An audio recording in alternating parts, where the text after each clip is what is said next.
اعوذ باللہ من الشیطان الرجیم بسم اللہ الرحمن الرحیم وصلی اللہ علی نبی الکریم۔ آج جو میں آپ سے کہنا چاہ رہا ہوں اس کا عنوان ہے دعوت قرآن۔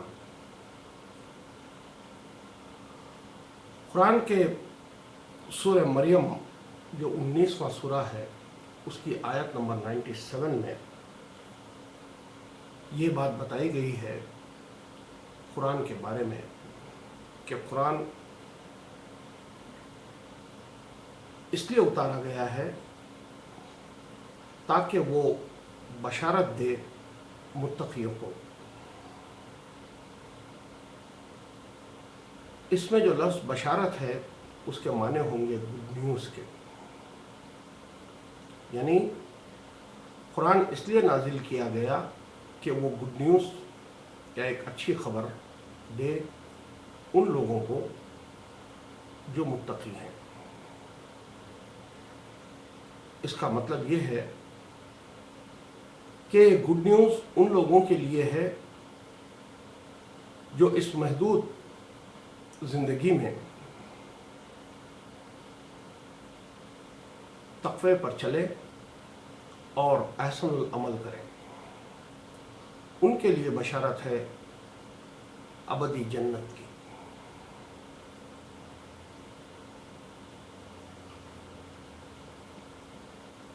تقوی سے مراد ہے پرہیزگاری، بچنا، رائٹیسنس پہ رہنا، یہ ساری مراد تقوی سے ہے۔ یہ انہی لوگوں کے لیے یہ بشارت ہے جو اپنے آپ کو اتنا سینسٹیو رکھے سچ کے معاملے میں، حق کے معاملے میں، کہ ان کا احساس اتنا جاگ جائے کہ وہ سوائے احسن العمل کے یا یوں کہیے کہ صحیح روش کے کوئی دوسری روش کو اختیار نہ کرے۔ وہ ہے دراصل متقی۔ یعنی اس میں جو بات کہی گئی ہے، جو تقوی سے مراد، اس کے اندر ایک بات آئے گی، وہ یہ ہے کہ صراط مستقیم اس کا مین کنسرن بن جائے، یعنی احسن العمل جو راستہ ہے جنت تک جانے کا وہ اس کا کنسرن بنے۔ جو کوئی اپنی سینسٹیوٹی کو اتنا بیدار رکھا ہے، اپنے احساسات کو، اور اس کے بعد اپنی زندگی اگر وہ گزار رہا ہے، وہی دراصل متقی ہے۔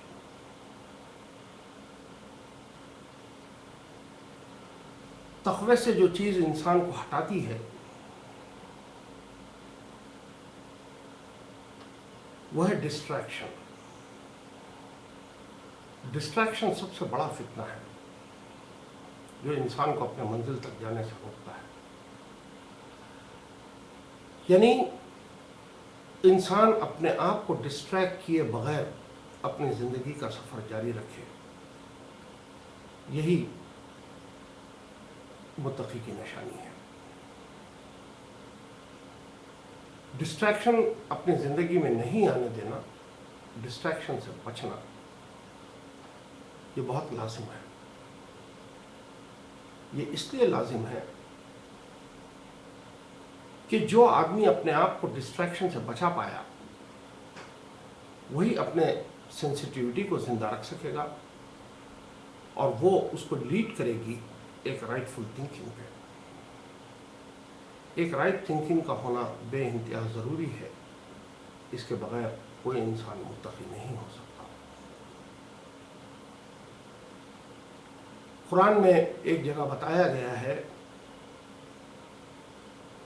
کہ don't follow which you do not know. Don't follow which you do not know. Your ear, your eye and your heart will brought to the justice. اس کا یہ مطلب ہے کہ رائٹفل تھنکنگ آپ کی تھی یا نہیں تھی،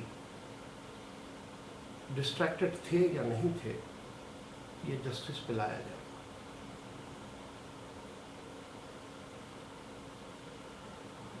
جب ہم خدا کے تخلیقی نقشے کو دیکھتے ہیں تو اس سے ہم کو ایک بات یہ سمجھ میں آتی ہے کہ اس نے جو انسان کو پلانٹ ارتھ پہ رکھا ہے، پلانٹ ارتھ اس کے لیے کوئی عیش کی جگہ نہیں ہے. پلانٹ ارتھ اس کی عیش گاہ نہیں ہے. پلانٹ ارتھ دراصل انسان کو یہاں اس لیے رکھا گیا ہے کہ یہ اس کا سلیکشن گراؤنڈ ہے. یہ اس کا سلیکشن گراؤنڈ ہے. یہاں انسان سلیکٹ کیے جا رہے ہیں. اپنے آپ کو اس سلیکشن میں کوالیفائی کرنا، وہی دراصل تقویٰ ہے. وہی دراصل جو اپنے آپ کو کوالیفائی کیا، وہی دراصل متقی ہے. سورہ ملک قرآن کا 66 نمبر کا سورہ ہے. اس کی آیت نمبر 2 میں اللہ تعالیٰ فرماتے ہیں کہ موت اور زندگی خدا نے اس لیے بنائی تاکہ وہ انسان کو پرکھیں کہ کون ہے جس نے احسن العمل کیا. تو یہ وہ جگہ ہے.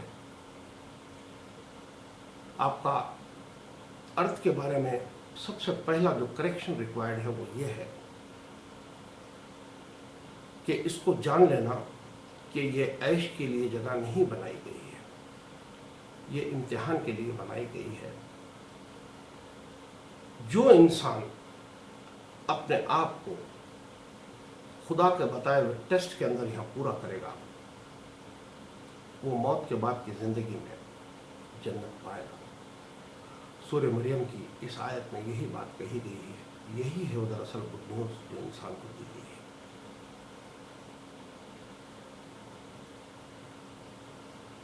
یہ اس لیے رکھا گیا ہے کہ ساری کائنات جو بنی ہوئی ہے، جس کو ہم کہتے ہیں the whole of the universe, اس کے 2 براڈ ڈویژن ہیں. 2 براڈ ڈویژن ہیں. ایک ہے نیچر اور دوسرا ہے مین. نیچر میں وہ تمام چیزیں آ گئی جس کو ہم مادی دنیا اور اینیمل کنگڈم کہتے ہیں. اور دوسری جو شے ہے اس میں وہ ہے انسان. انسان اس پوری کائنات کا ایک استثناء ہے جس کے پاس فریڈم آف چوائس ہے. یہ فریڈم آف چوائس ہی امتحان، اصل انسان کا امتحان ہے. یہ فریڈم آف چوائس کے تحت انسان کو یہاں حق ہو، یہاں چوائس ہو کہ وہ نیکی نہ کرے، اس کے باوجود نیکی پہ رہنا. یہی تقویٰ ہے. تقوی سے مراد عام طور سے پرہیزگاری لیا جاتا ہے، جو بلا شبہ صحیح ہے، لیکن تقوی کے میننگ کے اندر یہ بھی بات شامل ہے کہ انسان ہیٹ کرے. ہیٹ کرنا، سیریس نوٹس لینا، to pay a serious attention towards the things, to become heedful. جب انسان اتنا محتاط ہوتا ہے کسی بھی معاملے میں، تبھی وہ تقوی کی روش اختیار کر سکتا ہے.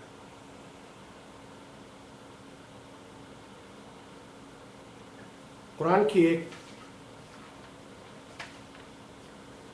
آیت ہے، اس میں یہ بتایا گیا ہے، کیا یہ لوگ اللہ کے دین کے سوا کوئی اور دین چاہتے ہیں، حالانکہ اسی کے حکم میں ہیں جو کوئی آسمان اور زمین میں ہے خوشی سے یا ناخوشی سے اور سب اسی کی طرف لوٹائے جائیں گے۔ سورہ آل عمران کی یہ 83 نمبر کی آیت ہے۔ اور ایک جگہ اور اللہ تعالیٰ فرماتے ہیں اسی سورہ میں آیت نمبر 85 میں، اور جو شخص اسلام کے سوا کسی اور دین کو چاہے گا تو وہ دین اس سے ہرگز قبول نہ کیا جائے گا اور آخرت میں وہ ناکام انسانوں میں سے ہوگا۔ یعنی جو اس سے پہلے کی آیت میں جو بات بتائی گئی ہے وہ بات یہ ہے کہ پوری یونیورس کمپیلڈ ہے، کمپلسو وہ لوگوں نے خدا کی اطاعت کو منظور کیا ہے۔ کمپلسو، یہ کمپلسو اطاعت کی بنیاد پہ وہ خدا کے بتائے ہوئے طریقوں پہ چل رہے ہیں، جس کا ایک نتیجہ ہے، اور وہ نتیجہ ہے universal piece in the nature. اب یہی بات انسان سے مطلوب ہے احسن العمل سے، اور وہ یہ ہے کہ یہی پیس، یہی سبمیشن، یہی پرامن روش انسان اس دنیا میں اس محدود زندگی کے اندر اختیار کرے اور اسی کے اوپر اپنی زندگی چلائے۔ یہی وہ آزمائش ہے، یہی وہ ٹیسٹ ہے جس کے اوپر روز آف ججمنٹ کے دن فیصلہ ہوگا۔ یہاں جو لفظ آیا ہے اسلام، یہ کسی مذہبی طبقے کا نام نہیں ہے۔ یہاں اسلام سے مراد ہے وہ سلامتی، وہ آرڈر آف لائف، جو دین سے مراد ہے آرڈر آف لائف، جو پوری یونیورس نے اختیار کی ہے، وہ ہے اس کی پیسفلنس۔ یہی اب انسان سے مطلوب ہے، irrespective چاہے وہ کوئی بھی ہو، کسی بھی سیکٹ یا کسی بھی جگہ سے وہ تعلق کرتا ہو، خدا کو یہ میٹر نہیں کرتا۔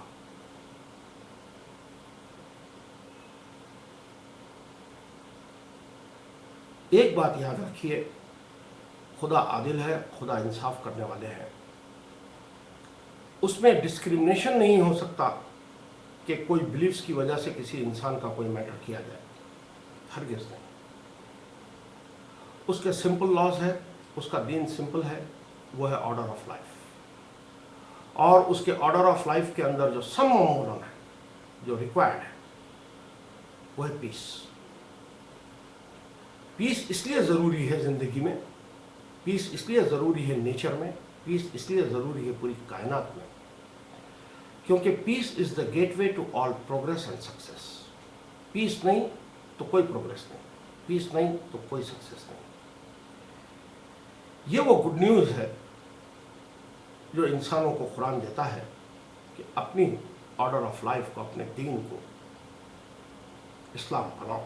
یعنی یہ کسی مذہبی طبقے سے تعلق کرنے کی بات نہیں کر رہا ہوں میں۔ اسلام سے مراد ہے وہی سبمیشن جو پورے نیچر نے کمپلسو کی ہے خدا کے حکم کے آگے۔ اب انسان فریڈم آف چوائس کے تحت میں اس کو کرے اور اس کو مانے۔ گویا پوری یونیورس کا سول کنسرن گاڈ ہے جس کی اطاعت وہ کرتے ہیں۔ انسان کا سول کنسرن گاڈ بن جائے، اور وہ جو حکم، وہ جو احکام، وہ جو آرڈرز زندگی گزارنے کے ہم کو ملتے ہیں، اس پہ یقین کریں کہ یہ کرنے سے آخرت میں اس کا ایک نتیجہ نکلے گا، اور اس حکم کو خدا کا حکم سمجھ کر سرو کریں۔ یہ وہ ریکوائرمنٹ ہے جو اس کتاب سے ملتی ہے، اور یہی وہ خوشخبری ہے جو انسانوں کو کتاب دینا چاہتی ہے۔